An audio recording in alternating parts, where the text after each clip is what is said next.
Estamos de volta. Nesse bloco, nós vamos discutir o sucesso e o impacto do filme Ainda Estou Aqui. Em 2024, cerca de 3.509 salas de cinema estiveram em funcionamento. E grande parte desse estouro foi por causa de Ainda Estou Aqui. Estamos aqui com Rafis Martins. E agora vamos falar sobre a repercussão de um dos mais recentes sucessos nacionais, o filme Ainda Estou Aqui. Minha primeira pergunta para você, Rafis, é: o que você acha das estratégias usadas na distribuição das obras brasileiras? Elas são eficazes?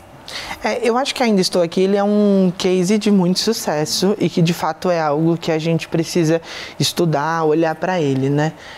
Houve um trabalho muito grande, porque tinha-se também um desejo de conectar essa história com o Brasil, porque é uma história recente do nosso país, mas que a gente pouco fala, né?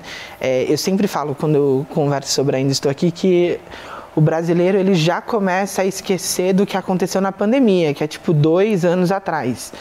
Imagina lembrar o que aconteceu lá na ditadura. A gente tem quase sempre o ímpeto de querer seguir adiante e deixar as coisas passarem. O que eu sinto de Ainda Estou Aqui é que ele teve um trabalho de mostrar a importância da temática. Eu acho que talvez essa seja a principal estratégia que eu dedicaria, que quando a gente vê as entrevistas da Fernanda Torres, do Walter, do Celton, todos eles falam sobre a importância de contar essa história, coloca a imagem da Eunice à frente do filme. E eu acho que isso traz um sentimento de pertencimento muito poderoso, porque quando você assiste a história, você não está vendo um retrato da ditadura, você está vendo algo que aconteceu e que pode voltar a acontecer, né? Quando a gente fala de impacto, isso é muito importante. Você trabalhar essa história para além do que você está contando no roteiro. Você mostrar de fato a importância que ela tem. Você mostra de forma forte mesmo.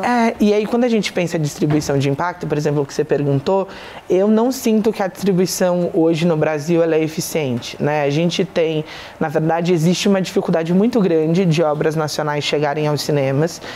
Nós estamos vencendo batalhas, a gente consegue a cota de telas, aí você tem lá, não, porque X números de filmes que vão estar em cartaz precisam ser brasileiros, mas será que isso resolve? Eu tenho minhas dúvidas, porque o que eu sinto hoje é que existe uma crise cultural mesmo, onde a gente não entende o cinema como algo nosso, né? Quando a gente vai para a tela, o que geralmente nos atrai é o que vem de fora. E eu tenho um pouco dessa sensação de que quando a gente pensa que muito se dá, porque quando a gente pensa em cinema, a gente enxerga um espaço onde não nos cabe, né? Eu tenho, até trazendo um exemplo aqui, pessoal, tipo a minha avó, por exemplo, é uma pessoa que ela se sente mal quando ela está no cinema.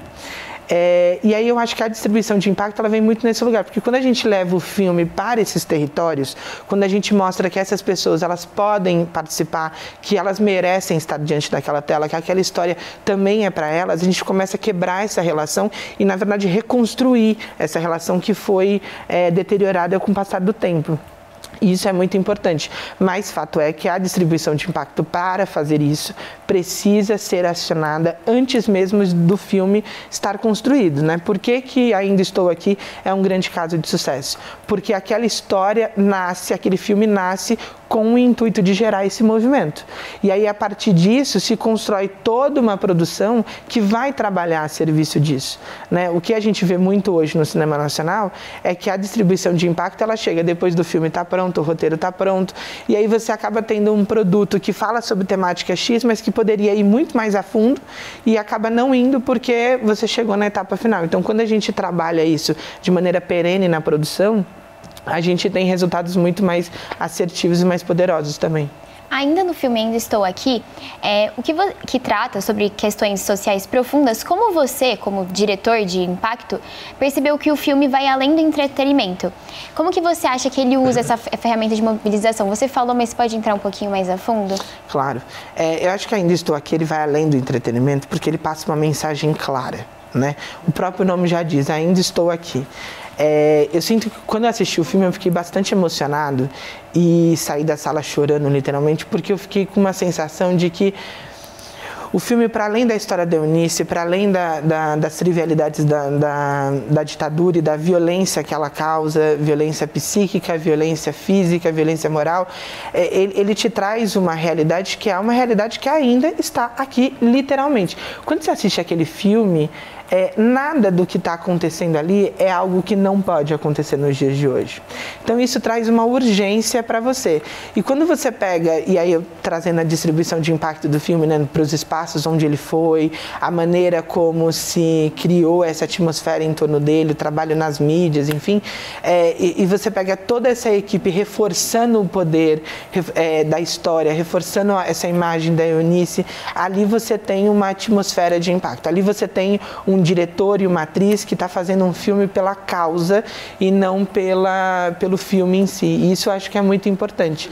E aí o filme se torna, de fato, um instrumento de transformação social. E isso é poderosíssimo, porque por meio de um filme, por exemplo, você dialoga comigo, que é uma pessoa que tem... Que trata sobre essas temáticas, que tem proximidade, mas você também conversa com a minha avó, que é uma pessoa que viveu a ditadura num contexto diferente da Eunice e que hoje prefere não falar sobre o assunto, e também fala com a minha mãe, que pegou um pedaço da ditadura, mas que não quer falar sobre o assunto, ou que acha, tipo, isso jamais vai acontecer novamente, sabe? E o filme traz essa reflexão e, de certa maneira, coloca todo mundo ali numa mesma mesa para discutir a temática. Isso é muito importante. Muito obrigada, foi muito legal o que você disse pra gente. Encerramos o nosso segundo bloco por aqui. E se eu fosse você, ficaria colado na tela, para não perder nada. Depois do intervalo, nós vamos falar sobre a síndrome de vira-lata e a mentalidade popular sobre o cinema nacional. Voltamos já!